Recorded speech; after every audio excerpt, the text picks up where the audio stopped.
Frederick the Great, the ruler of Prussia, found himself in the most desperate situation of his life. Russia, Austria, and Sweden had surrounded him from all sides, and it seemed that Prussia's fate was sealed. All hope was lost until one day a miracle occurred, a miracle that would elevate Prussia to one of Europe's great powers. Time, warriors! Look, my friends, at this map that will shape our future. From Austria to France, from Prussia to Britain, all are ready to crush us. Should we wait to be destroyed? Your Majesty, Austria still cannot get over Silesia. Empress Maria Theresa will not accept the situation, but they wouldn't dare attack us alone. You are correct, Count Scholz, but they are not alone. France to the west, Russia to the east, and Sweden to the north stand ready to strike at the first sign of our weakness. This unholy alliance grows stronger every day. Greetings, Your Majesty. Oh, a messenger from Britain. Tell me, what schemes do our English friends have in mind? Your Majesty, the King of Britain has sent a message. He believes France will soon attack our colonies in America. To defend ourselves, we need a strong ally in Europe. And that ally is me? Exactly. Britain is ready to support you against your European enemies. In return, we expect you to keep France occupied in Europe. Ah, so you want me to bear the burden of war so you can remain free in your colonies? Your Majesty, this is a win-win alliance. We will provide you with gold and weapons. This alliance could be dangerous, but we have no choice. If we wait, they will devour us. The best defense is offense. Frederick the Great decided to disrupt his enemy's plans with a preemptive strike on Saxony. This bold decision marked the beginning of one of the most significant and complex war of the 18th century. A few weeks later, the Prussian army, under Frederick's command, launched a sudden attack on Saxony. The Saxon forces, caught off guard, were unable to resist. Your Majesty, the Prussians are advancing rapidly. Our army is not prepared to counter them. But we didn't start this war. Why is Frederick doing this? Because he knows that if he waits, we will join Austria and France in an alliance against him. He has made us his first target. Days later, the Prussian army faced Austrian forces near the town of Lobositz. This battle marked the first major confrontation between the two sides. Look, Scholz, those fools think we will only attack from the front, but we will encircle them from the flanks. Your Majesty, your plan is bold, but if we fail, our position will be so paralyzed. In war, taking risks is necessary. Order the troops to prepare. Today, the fate of Europe rests in our hands. When the battle began, the Prussian army used clever tactics and heavy artillery to break through the Austrian lines. After hours of fighting, the Austrian forces were forced to retreat.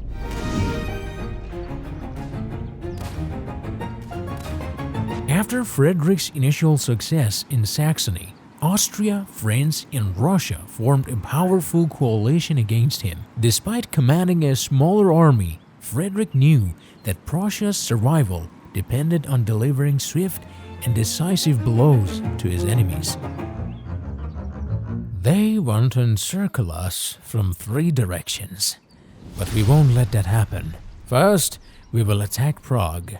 If we can defeat the Austrian army, the other enemies will be weakened. Your Majesty, this is a huge risk. The Austrian army has nearly twice our numbers. Prussia, in war, it's not the numbers of soldiers that matters. It's the strategy that wins battles. We will attack Prague. At dawn, the disciplined Prussian army marched toward the Austrian forces near Prague. The Prussian artillery delivered the first strike, shrouding the battlefield in smoke and mist.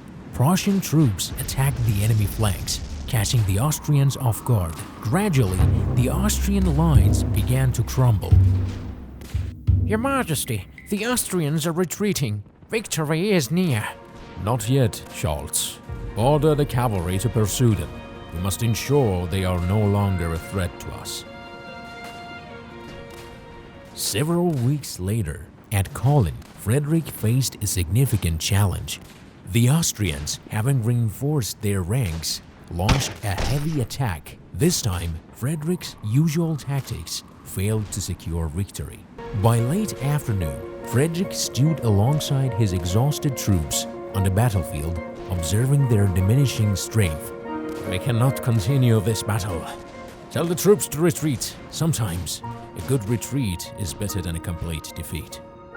This loss dealt Frederick one of the greatest blows of the war. However, he did not lose his resolve. Over time, regaining moral and determination, Frederick achieved one of his greatest victories that same winter. The Austrian forces stationed near Leuthen held a numerical advantage, but Frederick devised a bold plan. They expect us to attack head-on. Instead, we will strike their left flank and then their center. This plan may seem reckless, but it's our only chance. At dawn, the Prussian army swiftly and precisely attacked the enemy's left flank, catching the Austrians completely off guard. When the attack shifted to the center, the Austrian lines collapsed. Victory is near.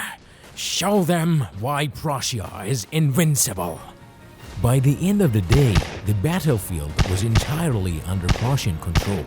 This victory boosted the morale of the Prussian forces and solidified Frederick's reputation as a military genius. By the midpoint of the 7 Years' War, Prussia faced dire circumstances. Austrian, French, Russian, and Swedish armies pursued the nation from all sides. Resources were running low, and the soldiers were exhausted. Your Majesty, the Russian army is advancing from the east. The Austrians are pressing from the south, and the Swedes are in the north. We cannot fight on all fronts. One of Frederick's greatest defeats occurred at the Battle of Königsdorf, where the Prussian army faced a combined force of Russians and Austrians. After hours of intense fighting, the Prussians suffered a crushing defeat. I have failed. Perhaps Prussia will cease to exist, but I cannot retreat. The fate of our country rests on our resilience. In the midst of this crisis, an unexpected event changed everything. Elizabeth, the Empress of Russia, passed away, and her son, Peter III, who greatly admired Frederick the Great, ascended to the throne. Peter immediately ordered a halt to the war against Prussia, and Russian forces withdraw from the conflict. What did you say? The Russians have withdrawn from the war? Yes, Your Majesty. Peter III is loyal to you and has even offered to ally with you. History will never forget this day. This is a miracle only God could have given us. With Russia's exit from the war, the pressure on Prussia eased. Frederick seized this opportunity to rebuild his army and strengthen his defense. Ultimately, the war ended with the signing of Treaty of Paris. Frederick retained control of Silesia and established Prussia as one of Europe's great powers. Your Majesty, you accomplished the impossible. Prussia lives today because of you. This war was both our honor and a heavy price we paid. But remember, history will remember us for the resolve we showed. The crisis and salvation of Frederick the Great demonstrated how determination and bold decision-making could pull a nation back from the brink of destruction. The miracle that occurred at the height of despair changed Prussia's destiny and elevated it to one of Europe's leading powers. Thank you for staying with us until the end. Please support our growing channel by liking and subscribing, and share your thoughts in the comments below. Until the next video, goodbye.